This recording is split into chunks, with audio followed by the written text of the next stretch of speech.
राम जी, आत्म मंथन में आपका स्वागत है। अब मैं आपको गणेश विसर्जन के बारे में बताने वाली हूँ। देखो, विसर्जन तो किसी ने पहले कर लिया, किसी ने एक दिन पे ही कर लिया। आप गणेश जी को लाए और उनका विसर्जन आपने अपने हिसाब से अपने अकॉर्डिंगली कर लिया। देखो, जो पीओपी की बनी हुई मूर्तियाँ होती हैं वो उनकी लाइफ तो अच्छी होती है, लेकिन वो ना घुल नहीं पाती पानी के अंदर। तो मैंने आपको पहले वीडियो में बताया था कि आपने क्या करना है। आपने गणेश जी की मुल्तानी मिट्टी से, जिसको गाची मिट्टी भी कहते हैं, मुल्तानी मिट्टी ले लो, ठीक है। नॉर्मल मिट्टी, गमले वाली मिट्टी ले लो, ठीक है। कुम्हार वाली मिट्टी ले आओ वहाँ से और ला करके अपने आप जो है बना लो गणेश जी, ठीक है। अब यहाँ पर क्या था, गणेश जी हमने बनाकर उनकी सेवा की। जिन्होंने उनको पूरे 10 दिन तक रखा, ठीक है, वो कल अनंत चतुर्दशी वाले दिन जो है उसका विसर्जन करेंगे। अब विसर्जन करने की क्या विधि है, क्या कैसे करना है विसर्जन, मैंने आपको बोला है गणेश जी का विसर्जन नहीं होता। जिस तरह से धन कुबेर के यहाँ पर जब उन्होंने भोज का निमंत्रण दिया था, भोजन का निमंत्रण दिया था, सबको उन्होंने निमंत्रण दिया, भोलेनाथ को बाद में दिया निमंत्रण जाके। तो भोलेनाथ ने क्या किया कि अपने पुत्र गणेश को भेज दिया कि जाओ बेटा इनके घर ये आए। उन्होंने बड़े आराम से कहा कि आप लोग नहीं आओगे, वो कह रहे आप इसको ले जाओ, अब इसको ले जाओ। तो उनको लेके वो चल पड़े। अब जब वो उनको लेके चल पड़े तो उधर कार्तिकेय को भी बुरा लगा कि भाई पहले तो मुझे पूछा नहीं जाता, हर जगह इसे भेज दिया जाता है, तो ये क्यों इतना ज़्यादा हर जगह पे जा कर के बैठ जाते हैं। तो उन्होंने कहा कि नहीं बेटा, हमें तो इन्हें ही भेजना है, प्रथम पूज्य हैं, उनको ही पहले जाने दो। वो पहुँचे वहाँ भोजन के लिए। सबसे पहले पहला निमंत्रण तो गणेश जी को ही गया था, तो वो तो आए और प्रथम पूज्य भी वही थे, तो वो आए और बैठ गए खाना खाने के लिए। अब कुबेर ने दिल तो बहुत निकाला था खाना खिलाने के लिए, और बड़ा सब देवताओं को उसने सब परिवार निमंत्रित किया था कि सब लोग आना और भोज ग्रहण करना। अब वो तो लग गए खाने के लिए। मैंने आपको आगे भी पूरी कथा सुनाई थी। जिस दिन पे हमने वो चंद्रमा को अर्घ नहीं देना था, देखना ही नहीं था चंद्रमा को, याद आया, उस दिन की मैंने आपको ये कथा सारी सुनाई थी। अब यहाँ पर कथा किस तरह से होती है, जिस तरह से गणेश जी को उन्होंने खाना खिलाया, सारा खाना भोजन जो है सब समाप्त होता चला गया, सब चीज़ होती चली गई। तो उन्होंने पूछा गणेश जी से कि भाई और लाएं, हाँ ले आओ, और ले आओ, और ले आओ। वो भोजन करते ही जा रहे हैं। अब सारा भोजन समाप्त हो गया। अब कुबेर ने नारद जी को ध्यान करा, उन्होंने बोला आ जाओ, अब आप बताओ कि किस तरह से इनकी क्षुधा शांत होगी, भूख शांत होगी। उन्होंने कहा इनकी माता को बुलाओ। माता आएंगी। तो माता ने जब मोदक आगे किया तब जाके उनकी भूख शांत हुई, ठीक है। तो यहाँ पर माता ने उसी प्रकार से पहले आपके घर भेज दिया कि आप उनके बेटे को क्या क्या खिलाते हो, आप उनके बेटे की कैसी सेवा करते हो।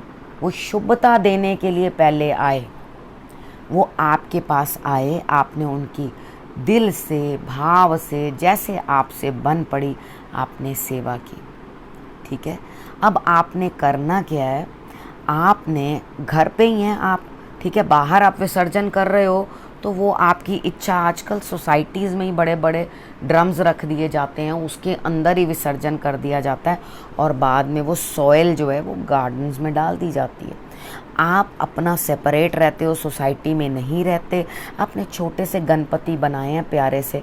तो आपने क्या करना है, उनको एक परात ले लेनी है। परात के अंदर आपने उनको पहले 11 लड्डू चढ़ाने हैं, ठीक है। उसके बाद उनके वहाँ पर गोद के अंदर ही आपने सुपारी रख देनी है, एक सुपारी, ठीक है, सुपारी रख देनी है। गोमती चक्र भी ले आना, ठीक है। पड़े होंगे पहले के तो उनको धो पोंछ के इस्तेमाल कर लेना, ठीक है, शुद्ध कर लेना उनको और वापस उनको रीयूज़ कर लेना। अब क्या करना है आपने, उसके साथ आपने लेना है एक मोरी वाला पैसा, एक छेद वाला पैसा जो होता है गोल, जिसके बीच में से सेंटर में से कटा होता है, वो लेना है आपने, ठीक है। आपने करना क्या है, आपने गणेश जी को उस परात में बिठाना है, उनको लड्डू देने हैं। अब ये मत करना अब गणेश जी को भी लड्डू चढ़ाने लगे थे तो उसके ऊपर तुलसी रख दी थी, वो काम मत करना। तुलसी उनकी पूजा में बिल्कुल भी नहीं लगती। उनको आपने दूर्बा चढ़ानी है, 11 लड्डू खिलाने हैं, दूर्बा चढ़ानी है और उनसे ये कहना है कि आप अपनी मम्मी के साथ, आपकी मम्मी भी आ रही हैं, यहीं रहना। जिस भाव से आप उनको प्यार कर रहे हैं, जिस तरह से आप जो भी भाव उनको आप दे रहे हैं, आप बहन की तरह से दे रहे हैं, माता की तरह से दे रहे हैं, जिस प्रकार से भी उनका पूजन कर रहे हैं, उनको कहना रुक जाओ, अभी मम्मी भी आएंगी आपकी, ठीक है? तो आपने जाना नहीं है। उनका कभी विसर्जन होता ही नहीं है, ठीक है? विसर्जन सिर्फ इस वजह से किया जाता है क्योंकि उन्होंने खूब सारा भोजन कर लिया, मम्मी के आने का टाइम है, मम्मी आएंगी और बच्चा जाएगा, ठीक है ना? इस तरह से है। तो अब यहाँ पर उनको आपने सुपारी जो आपने रख दी, ठीक है? जिन लोगों के पास भी गणेश जी नहीं थे, उनको सुपारी से पूजन करना था, ठीक है?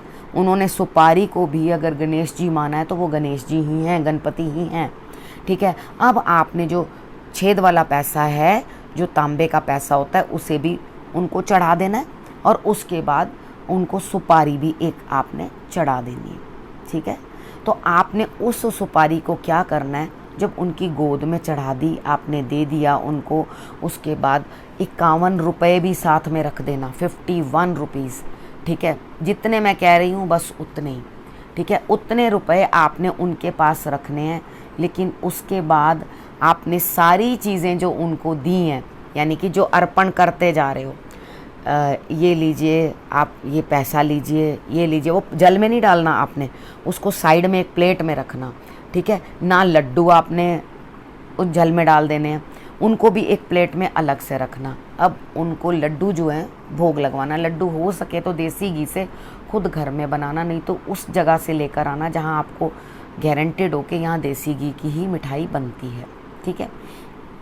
इतना करके आपने क्या करना है, उसके बाद मिट्टी का एक चूहा बना लेना, छोटा सा, नाम मात्र को बना लेना। बनाने के बाद वो जल में उनके साथ ही डाल देना, कहना है इसको ले जाना, सवारी पे तो बैठ के जाओगे ना, इस पे बैठकर चले जाना। अब चूहे को हमने उनके साथ क्यों रवाना कर दिया?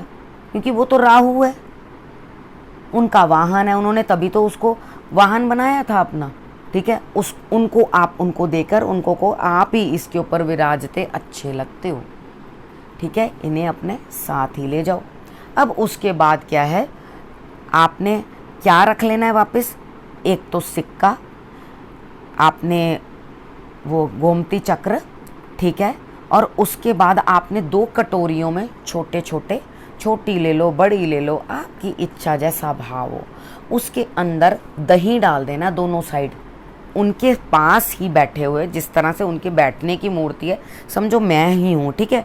इधर भी एक कटोरी रख देना और एक इधर भी रख देना, दोनों साइड कटोरी रख देना, उसमें डाल देना दही और उसके बाद चीनी या मिश्री, ठीक है?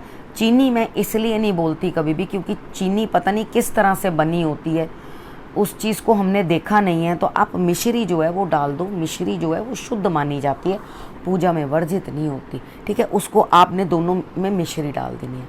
मिश्री डालने के बाद आपने दोनों तरफ से भोग लगाना है। कॉटन रखनी है उनके पास, वो भी आपने रख लेना है, वो भोग लेके आपने अपने पास रख लेना है, ठीक है? और उसके बाद उनके जाने से पहले जहाँ आपने उनको बिठाना है ना, वहाँ पहले आप उनको आसन से उठाओगे। उठाने के बाद आप अपने बच्चों को भी, सबको, जब विसर्जन करने लगे हो तो सबको पास में बिठा लेना। उनको उस स्थान से उठा के उनको ये प्रार्थना करना कि शुभता ना जाए, रिद्धि सिद्धि का आशीर्वाद हम पर बना रहे। आप साथ ही विराजना, ठीक है? साथ ही विराजना, जाना मत, ठीक है? और उसके बाद एक थाली या एक प्लेट में उनको बिठा लेना। थाली ले लो एक, ठीक है? उसमें उनको बिठा लेना। विसर्जन वाली परात अलग है, ठीक है? एक थाली में आपने उनको बिठा लिया, वहाँ पे आपने सारा सामान रख लिया, जो भी उन्हें भेंट करना है आपने उनके लिए रखना है। अब आपने फ्लावर्स उनको चढ़ाए हैं, फ्लावर्स, जल, जो भी विसर्जन के समय होगा वो सब आप वापस माँ पार्वती को दे दोगे। अब वो कैसे देने जाओगे? प्रकृति क्या है? माँ पार्वती तो है, ठीक है? तो पौधों में डाल दो, बस तुलसी के पौधे से थोड़ा हट के रहना, बाकी सब में जिसमें आपकी इच्छा करे वहाँ डाल दो। ठीक है, वहाँ डालने के बाद सब विसर्जन के बाद वो वहाँ डालना है, फ्लावर्स भी वहीं डालने हैं, दूर्बा भी वहीं डालनी है। ठीक है, आपने कहीं कुछ प्रवाहित करने नहीं जाना। आपको जो लोग भी मेरे साथ जुड़े हैं उन्होंने सब ने अपने घर में बनाए हैं, चाहे वो एक दिन रखा हो चाहे जितने दिन भी रखा हो, सब ने इस तरह से करके जो है कर लेना है। ठीक है, अब आपने वो 7 गोमती चक्र जो लिए हैं उनको आपने एक लाल कपड़े में बांधकर अपनी दहलीज के अंदर की साइड, बाहर की साइड नहीं, दहलीज के अंदर की साइड जो है आपने बांध कर उसको लटका देना है। ठीक है, अब उसके बाद अगला काम क्या करना है आपने, अगला काम आपने ये करना है कि आपने वो जो सिक्का है कॉइन उसको आपने अपने पास रख लेना है। ठीक है, उसको आप गले में धारण कर सकते हैं। ठीक है, बुध खराब होता है, कमज़ोर होता है, तो ये कॉइन बड़ा काम आता है। जिस बच्चे का बुध कमज़ोर हो उस बच्चे के गले में ये धागे के साथ इसको पहना दो और आप देखोगे कितने अच्छे रिजल्ट्स आते हैं। कुछ लोगों के अंदर बच्चों को पैदा होते भी ये गले में डालते हैं। ठीक है, नहीं तो आप उसको अपने पास जो है संभाल के रख लो। अब रखना किसके अंदर है, पीले कपड़े में। ठीक है, पीले कपड़े में उसको डालकर आप अपने पास रख लो। जब आवश्यकता लगे, जब आपको लगे कि बुध के कारण कुछ ना कुछ परेशानी हो रही है, तो आप उसे तुरंत अपने गले में डाल लेना। ठीक है, अब उसके बाद क्या करना है, एक तो आपको मैंने ये बताया कि आपने उनको जो कपड़े पहना रखे हैं जैसे बना रखा है वैसे ही डाउन होने दो। उसके बाद कपड़े भी उनके वैसे ही बीच में डाल देना, कोई प्रॉब्लम नहीं है। ठीक है, अब उसके बाद नेक्स्ट क्या करना है, जो 11 लड्डू दिए वो आपने क्या करना है, खुद भी खाने हैं और सब में बांट के, अपने परिवार में भी बांट दो, खुद भी प्रसाद ग्रहण करो और बाकी भी सबको आपने देने हैं। अब जो 51 रुपये थे और वो जो रुई थी उसका क्या करना है, अब उस रुई को क्या करो, उसे उठा करके माँ लक्ष्मी के पास रख देना। ठीक है ना, उसे अच्छे से किसी पॉलीथिन में रख के या ऐसे भी आप महालक्ष्मी के सामने रख देना। ठीक है, उसके साथ इलायचियाँ भी भोग लगवा लेना। इलायचियाँ और रुई ये दोनों चीज़ें महालक्ष्मी के सामने एक कटोरा ले लो। कटोरा कैसा, जो नारियल का कटा हुआ हाफ हो, नारियल तोड़ते हैं ना, फोड़ते हैं ना, उसके अंदर से जो उसका हाफ निकलता है ना गिरी निकालने के बाद, वो संतोषी माँ के व्रत की कथा सुनी होगी जिसमें वो कहते हैं नारियल के खोपरे में पानी देना। ठीक है ना, वो नारियल का खोपरा जो लेकर ना उसको माँ लक्ष्मी के आगे रख दो। ठीक, उसके अंदर वो कॉटन भी रख दो और उसके बाद अगर अभी गोमती चक्र का कुछ नहीं करना तो वो भी वहीं रख देना। ठीक है, जिस दिन करना हो उस दिन उठा लेना। गोमती चक्र जो है उस दिन उठाकर वहाँ लगा लेना अपने दहलीज के ऊपर, मतलब बाहर नहीं लगाना, अंदर लगाना है। उसके बाद 51 रुपये जो दिए उसका क्या करना है, वो भी महालक्ष्मी के पास ही रख देना। उसके बाद पुरुष अगर ये सारी पूजाएं, वैसे मोस्टली जेंट्स लोग करते नहीं हैं, अगर करते हैं तो बहुत अच्छी बात है, तो अपनी स्त्री को दे देना वो 51 रुपीज़।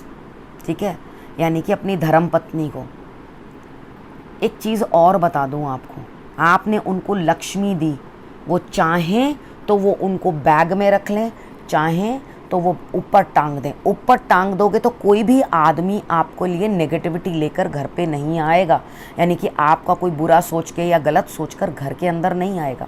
ठीक है, अब ये जो आपने पैसे अपनी वाइफ को दिए हैं, ठीक है, 51 रुपये दिए हैं, वो उन्होंने संभाल कर रखने हैं अपने पर्स में। और ये मत करना क्रम्बल करा और बीच में रख दिया, साफ तरीके से रखो और उसके ऊपर मौली लपेट दो। ठीक है, ताकि आपको पता चले कि ये जो नोट है मुझे खर्च नहीं करना। हर बार निकालो और उसको माथे से लगाकर अपने और फिर अपने पर्स के अंदर या अपने वॉलेट के अंदर आप रख दो, उसे नहीं खर्च करना। ठीक है, तो महालक्ष्मी आपके पास से कहीं नहीं जाने वाली, ना तो आपके पास से गणेश जी कहीं जाएंगे। अब जो सुपारी है वो भी तो आपने रखनी है, अब सुपारी को भी आप अंदर रख दो अपने पास। और दूर्बा जो है वो चाहो तो विसर्जित कर दो, क्योंकि अभी भी हमने नवरात्रों के अंदर जो है शाख निकाल के रखनी है। ठीक है। इस दूर्वा को भी आप चाहो तो साथ में रख सकते हो, नहीं तो आप चाहो तो उसे आप अपने गमलों में डाल सकते हो। दोनों में से जो आपको अच्छा लगे वो आप कर लेना, ठीक है। इसको कर लेना। उसके बाद ना तो गणेश जी आपके यहाँ से कहीं जा रहे हैं और ना आपके पास से ना लक्ष्मी कहीं जा रही है और ना कुछ, ठीक है। उसके बाद जो दही चीनी हमने उनको भोग लगवाई है दोनों तरफ रखी है, ठीक है। यहाँ दोनों तरफ रखने का अर्थ यही है, रिद्धि और सिद्धि, ठीक है। शुक्र किसके साथ कनेक्टेड होता है? लेडी के साथ। आपका शुक्र क्या है? समझ में आ गई? तो ये दोनों आपने करना क्या है, उनको भोग लगवा के रख कर खुद खा लेना है सबने, ठीक है। अब नेक्स्ट, ये सब आपने कर लिया। इस तरह से करके आपने जो है अपने लिए सारा कुछ कर लेना है। अब उसी दिन ही पूर्णमासी है, उसी दिन ही आप गणेश जी को विसर्जन कर रहे हो और उसी दिन पूर्णिमा का व्रत भी है, ठीक है। अब आप समझ गए हैं कि ये दिन कितना महत्वपूर्ण है और किस तरह से हमने जो है ये कार्य करना है, ठीक है। अगर आपने ये उपाय अच्छे तरीके से कर लिया तो सब बेटर होगा। थोड़ी ही देर में बैठने लगते हैं पानी के अंदर, जल के अंदर, तो खोल लो थोड़ा सा अच्छे से और अपने सारे गमलों के अंदर थोड़ा थोड़ा उनका आशीर्वाद जो है यहीं रहे, ठीक है। आपने ये कर लेना है तो आप देखना कि आपको कितना बेनिफिट होगा। इस बार जैसे मैंने आपको समझाया बिल्कुल वैसे ही करके देखना, आप देखोगे कि आपके ऊपर महालक्ष्मी की कितनी कृपा होगी। लेकिन एक चीज़ और भी आपको साथ ही बता दूं, गणेश जी बुद्धि के दाता भी हैं, ठीक है। उनका नंबर 5, मूलांक 5, नंबर 5 उससे कनेक्शन होता है, वो बुद्धि के कनेक्शन। जिस तरह से एक घड़ी में से एक सुई जो है मिसिंग होगी तो काम नहीं करेगा ना दिमाग, उसी तरीके के साथ अगर बुद्ध मिसिंग होता है लाइफ के अंदर से तो दिमाग काम नहीं करता। तो इन्हें मनाना बड़ा ज़रूरी होता है और इनका पूजन भी बड़े तरीके के साथ करना पड़ता है, कहीं ऐसे ना हो आपका हाल भी धन कुबेर वाला ही कर दें, ठीक है। तो ध्यान रखना, जिस तरह से मैंने समझाया बस उसी तरह से सब चीज़ों का पालन करना, ठीक है। नए विषय के साथ आपके पास फिर से आती हूँ, तब तक के लिए नमस्कार।